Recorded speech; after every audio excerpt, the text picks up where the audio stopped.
بسم اللہ الرحمن الرحیم۔ محرم الحرام کا مہینہ ان 4 بابرکت مہینوں میں سے ہے جن کو اللہ تعالیٰ نے بڑی فضیلت اور عظمت عطا فرمائی ہے اس دن سے جس دن کائنات کا یہ نظام بنایا ہے۔ خاص طور پر اس مہینے کے 10ویں دن کو اس کا سرتاج بنایا ہے۔ 10ویں تاریخ کو عاشورہ کہتے ہیں، یہ عربی لفظ ہے، یہ محرم کے ساتھ خاص نہیں ہے، ہر مہینے کی 10 تاریخ کو عاشورہ کہہ سکتے ہیں، جیسے تاسوعہ 9ویں تاریخ کو کہتے ہیں۔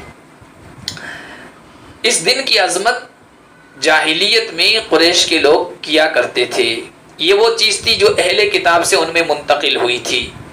چنانچہ بخاری کی روایت ہے، حضرت عائشہ صدیقہ فرماتی ہیں کان یوم عاشورہ تصومہ قریش فی الجاہلیہ، جاہلیت کے زمانے میں بھی عاشورہ کے دن قریش کے لوگ روزہ رکھا کرتے تھے۔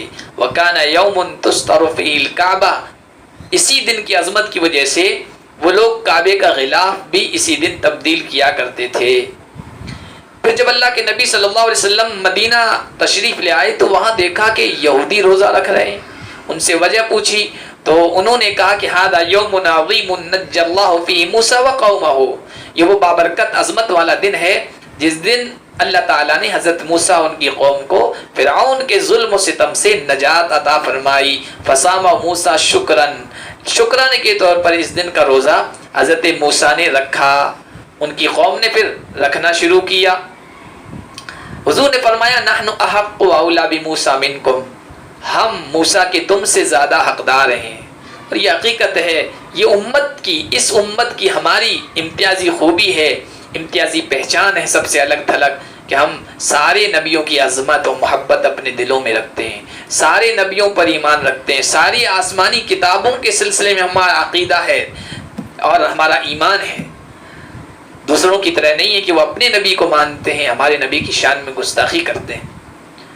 وہ اپنی کتاب کو تو عظمت والی مانتے ہیں، ہماری کتاب قرآن کے سلسلے میں گستاخی کرتے ہیں، اس کی بے احترامی کرتے ہیں۔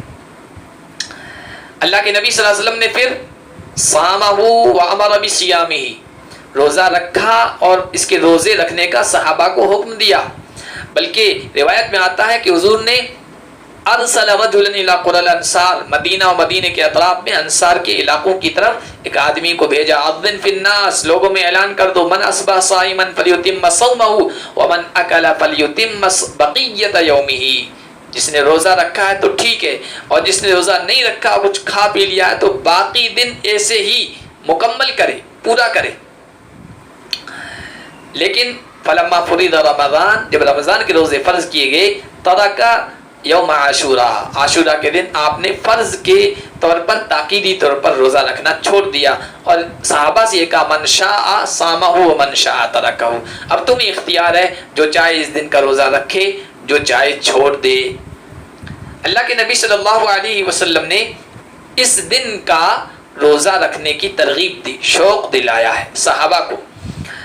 حضرت ابن عباس کہتے ہیں ما رأیت رسول اللہ صلی اللہ علیہ وسلم یصوم یوما یتحری فضلہ علی الایام من ھذا اليوم یعنی عاشورہ ومن ھذا الشہر یعنی رمضان، میں نے اللہ کے نبی صلی اللہ علیہ وسلم کو نہیں دیکھا کہ وہ عاشورہ کے دن کے روزے اور رمضان کے روزوں سے زیادہ کسی اور روزے کو اہمیت دیتے ہو، ان کو بڑی اہمیت دیا کرتے تھے۔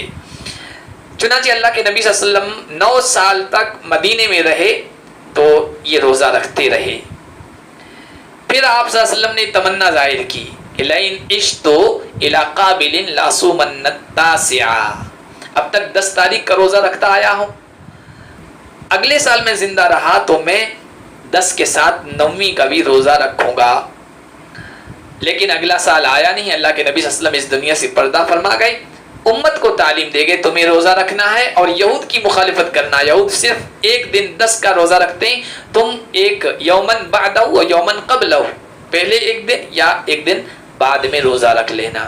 لہذا امت کے لیے اب یہ ہے کہ 2 روزے رکھے۔ 2 روزے رکھنے کی وجہ یہ ہے، ایک تو یہود کی مخالفت، دوسری علماء نے یہ بیان کی کہ خدا نخواستہ اگر چاند آگے پیچھے دیکھا گیا ہے تو آپ صرف 10 تاریخ کا روزہ رکھیں گے تو ممکن ہے وہ 11 تاریخ ہو، اب 9-10 کا رکھ لیں گے تو آپ کو 10 تاریخ کے روزے کا ثواب تو بہرحال مل ہی جائے گا یقینی طور پر. لہذا اس دن کا روزہ رکھنا ہے. بہتر یہ کہ 3 دن روزہ رکھ لیں، 9، 10، 11، لیکن 2 دن کا رکھیں. اب 2 دن میں کون سے، 9، 10 یا 10، 11؟ میرے نزدیک بہتر یہ ہے کہ 9، 10 رکھیں، کیونکہ حضور کی تمنا کیا تھی؟ آپ نے فرمایا اگر آئندہ سال زندہ رہا لَأَصُومَنَّ التَّاسِعَ، میں 9ویں کا بھی روزہ ساتھ میں ملاؤں گا. تو بہتر یہ ہے کہ 9، 10 کا رکھ لیں. اللہ پاک اس دن کی عظمت ہمارے دلوں میں پیدا فرمائے، روزہ رکھنے اور نیکی کے کام انجام دینے کی توفیق عطا فرمائے.